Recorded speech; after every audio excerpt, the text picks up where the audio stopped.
Hello, and thank you for joining me here today at the Sugar and Spice and Everything is Nice Hospital for Elves. My name is Dr. Milliken, and I'm here to discuss a very complicated case with you. Please forgive my appearance. I have been up all night working here in the 3D printing lab and having lots of sex in the on-call room because that's what we do as doctors. I am going to introduce you to a patient. For his privacy, we are going to call him EM.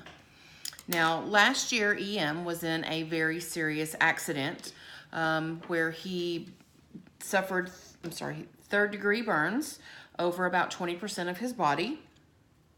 At that time, he lost his foot.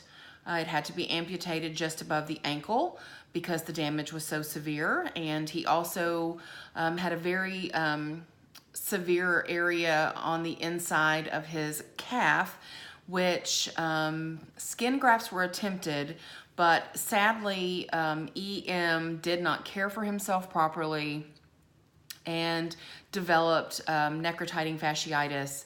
And both the skin graft and the amputation, the skin is just no longer viable, and it is now become a matter of basically life and death to get these areas clean and closed and just safe.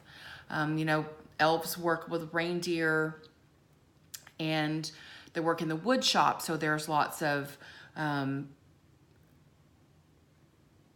sawdust, there's candy particles in the air.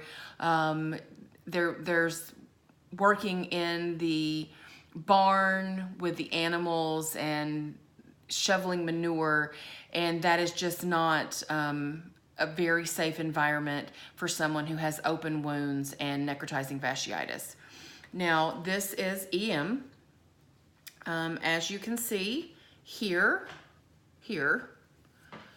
this is where he lost his foot above the ankle, and as you can see, the flesh is just necrotized. It's just black and disgusting, and that just can't be saved.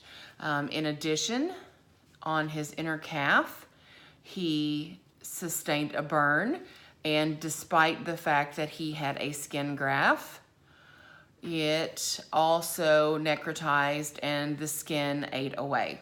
Now, because it's necrotizing fasciitis, what you would normally do in a situation is you would just amputate above to get good, clean margins and work from there. However, because of the necrotizing fasciitis, our concern is if we don't go far enough, there may be some underlying disease which could move up and surprise us.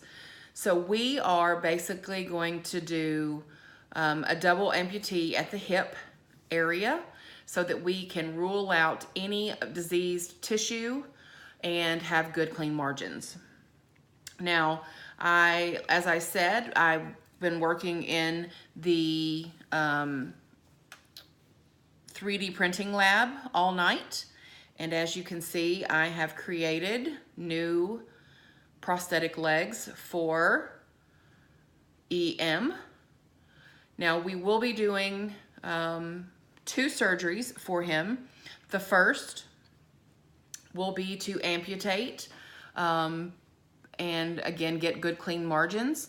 We will not do the 3D printing legs immediately because of the necrotizing fasciitis.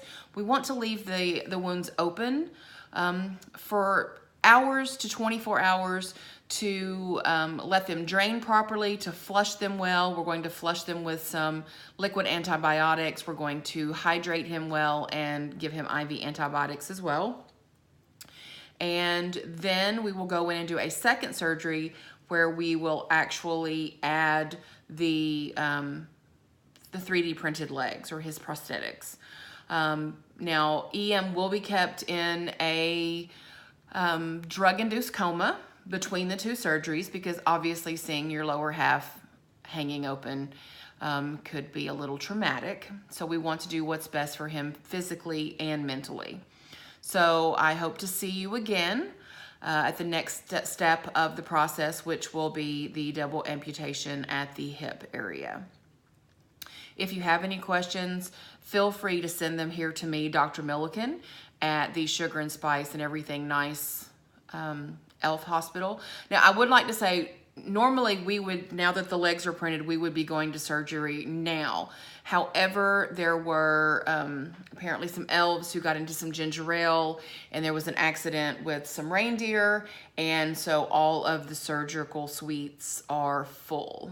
So it will likely be later this afternoon. I'm gonna run to the gym and take a nap so that I'm fresh for the surgery. Hope to see you later.